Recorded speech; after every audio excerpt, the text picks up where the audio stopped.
Do you have a newborn baby and are unsure if the sleep deprivation we experience as new parents will ever end? Well, today I'm going to tell you how much to expect your newborn baby to sleep and feed during the day and at night. And then I'm going to give you a helpful feeding and sleep tracking chart to use with your baby for free.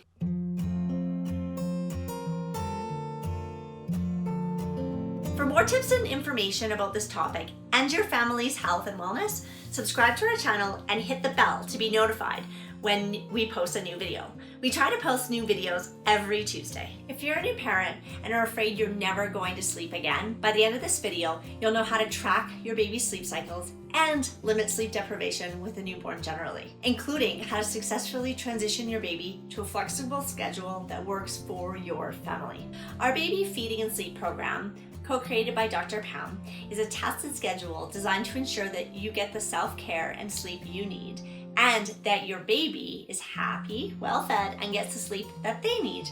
It's a gentle approach focused on flexibility and avoiding tears. Our website has testimonials from well-rested parents who have used the program. Stay at home, work at home, parents who work out of the home, from celebrity bloggers to those who are working professionals. I am also living proof of the effectiveness of this method.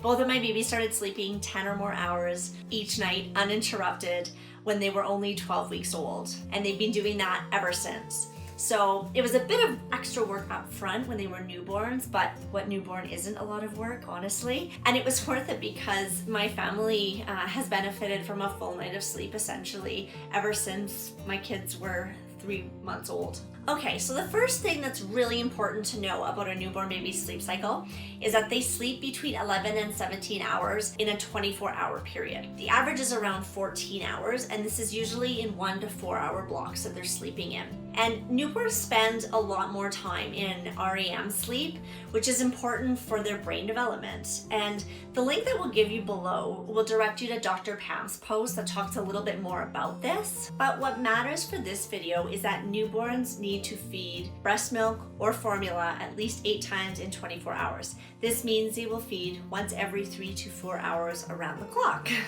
Some newborns may even need to feed as often as every 2 hours.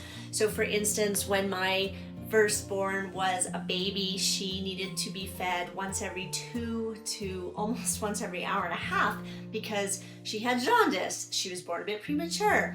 She wasn't gaining as much weight as the doctors would have liked. So it all just will depend. Now, over time, your baby should begin to sleep more at night than during the day. Some infants can achieve 8 to 12 hours of sleep uninterrupted as early as 6 weeks of age. And this is where my kids ended up landing in terms of their sleep cycles, so it is possible. But this will all depend on the unique characteristics of your baby's doctor's recommendations, as well as your baby's environment and the sleep schedule that you decide to use. As you may be experiencing firsthand right now, it's very overwhelming and exhausting to feed a baby around the clock, especially if you're recovering from childbirth, breastfeeding, or say if you're doing everything on your own. Obviously, the sooner everyone in your family can get more sleep, the better. And we're here to help guide you through that. So now that you know what to expect in terms of your baby's natural sleep cycle, we recommend that you start tracking your baby's feeding and sleep patterns as soon as possible after they're born. This makes things a lot easier for a few reasons for parents. First, your doctor may be asking you about this anyway. So, for example, how many minutes your baby is drinking on each side when they're breastfeeding, or if they're bottle feeding, how many ounces they're drinking at each feeding, how many wet and dirty diapers they have in a 24-hour period. Other things may include medication that your baby's taking regularly, or how much vitamin D do they get each day. So go ahead and comment below on the things that you're already tracking for your baby each day anyway. And another reason it's easier if you keep track of your baby's sleep cycle is if you know how much your baby is feeding and sleeping each day and night, you will have a better idea of when you can start to drop the nighttime feedings. So essentially, if your baby is not getting enough calories and nutrients during the day, they simply won't be able to make it through the night. The link below is where you can download our weekly baby chart for free so that you can start using it with your newborn or older baby if you prefer. Now, if you haven't watched our video on creating a sleep schedule for newborn babies and beyond, you'll definitely want to check that out as well. Same with our video on getting your baby to sleep through the night uninterrupted. They're in the description below, and there are also going to be links to those at the end of this video. We'll also provide a link to our free webinar, 6 Secrets to Getting Your Baby to Sleep Through the Night. Once you started tracking your baby's feeding and sleep cycle, it will be much easier to transition your baby to a schedule that works best for your family. If you join our mailing list, you'll receive our feeding and sleep schedule for free. Our general feeding and sleep program helps parents transition to 10 or more uninterrupted hours of sleep for their baby at 12 weeks without having to worry about tears.